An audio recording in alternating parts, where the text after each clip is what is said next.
Well, that's the trailer of a South African short film, The Last Ranger, which shines the light on rhino poaching and has received more nominations on the international film circuit. Since the release of the production earlier this year, the film has won the Best Narrative for Short Film at the Pan-African Film Festival in San Diego, in the International Film Festival, and also the Cordillera Film Festival. Joining us now, our cast member Avumile Qongqo, as well as the producer Cindy Lee. Cindy, a very good morning to you. Avumile, a very good morning to you as well. Have you been able to count and list all the number of nominations and awards, Avumile, that are coming your way?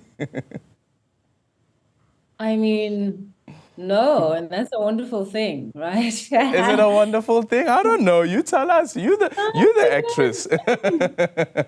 This is one. I mean, I'm so proud of this project. It was incredible to be a part of. It was incredible to prepare for, and to see what it has done. I mean, the response and how it resonates with a lot of people.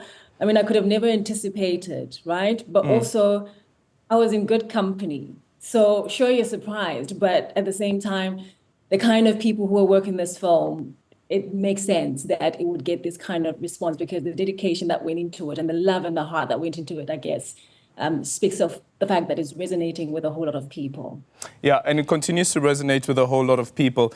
But speak to us about the role that you play and embodying Khuselo, what it meant for you and how that all started. Oh, this was quite special for me. I mean, I keep repeating and saying that my first into the role was the fact that I was going through a kind of grief at that point of my life. And there was a kind of connection that I felt with Khuselo when I just sensed a deep sense of loneliness, which was how I got to access really the emotional aspect of it, and then just took it further.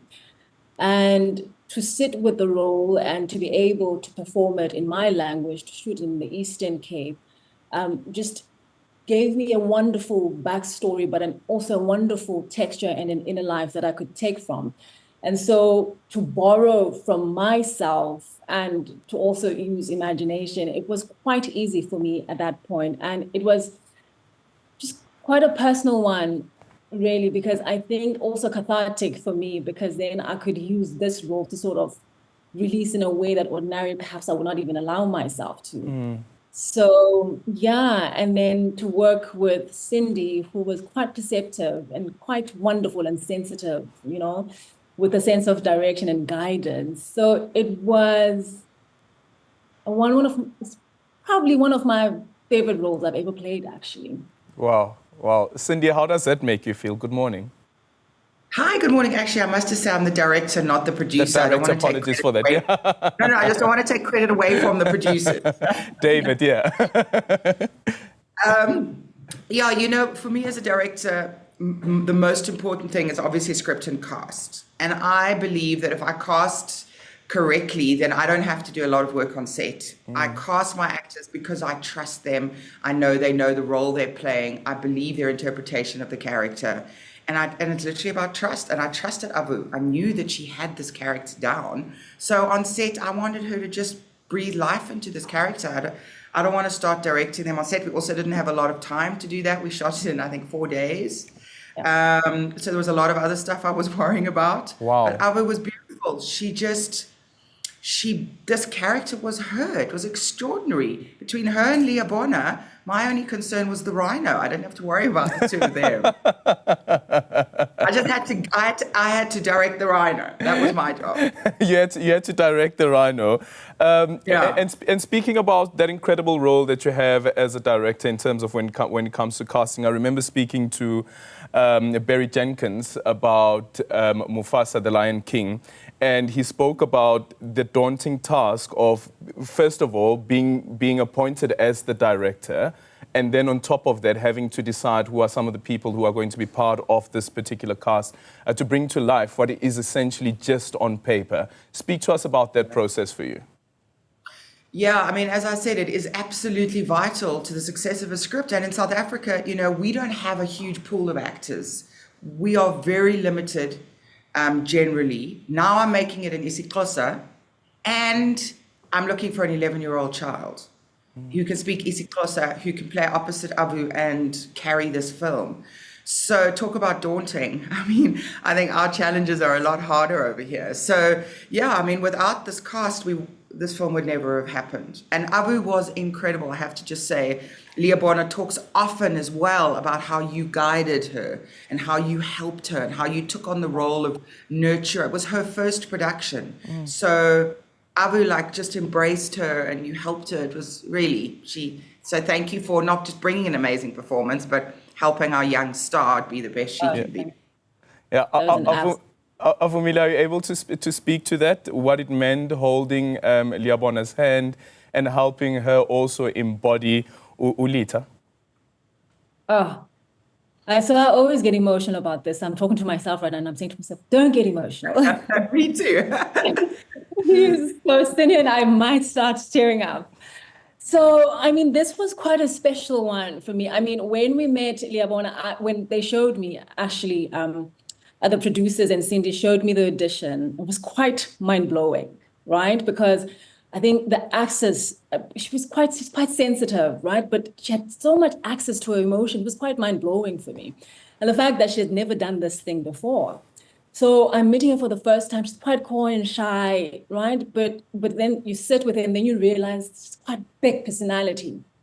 So then Cindy comes to me and says, Avu, I'd like you to maybe just try and have a chat with her so that she can get comfortable, blah, blah, blah, blah. So we go for a walk. And then she says to me, so are you is this a part where you and I are trying to sort of build a chemistry? And I'm like, okay, yes, Leah. Anyway, so that goes on, right? But then she comes to me later in the evening with the script and he says to me, I'm not quite, because I don't speak isiXhosa quite fluently, so I'm going to need you to help me with that. I'm like, absolutely. And then she says to me, I'm not quite sure how to access some parts of this script, right? So I say to her, well, when we get on set, I'm going to you'll just follow my lead. We'll do this thing. I don't know how, because I also did not want to direct her. I just wanted her to figure out that part and just to trust that I'm going to support her. So when we got on set, we had one of the most emotional scenes, which was the part where I die. And then spoiler alert. So then she comes to me and says, but just before shooting, she comes to me, she says, Avu, I don't think I have the emotional capacity to do this scene. And I said to her, just follow my lead and trust me. And then she looks at me and she says, okay, we take that scene. I don't even think, we probably shot that scene once or twice. She comes on and then we shoot that scene. This child just takes it away. And so there's an innocence about her, this trusting thing where if you say to her you can do it and you carry her and you offer that kind of support, she takes it. She's incredible. I mean, I could never say enough of how incredible a kid, I mean, the talent with Leabona was, right? But also it goes back to the safety that we both felt on set, which Cindy provided in everyone else. So, and there were many of those moments where we're having this conversation where, okay, we're about to put this scene, now this is what's happening, and I would say, just follow my lead. And then she does that and she just does the thing. I mean, so I can talk nonstop.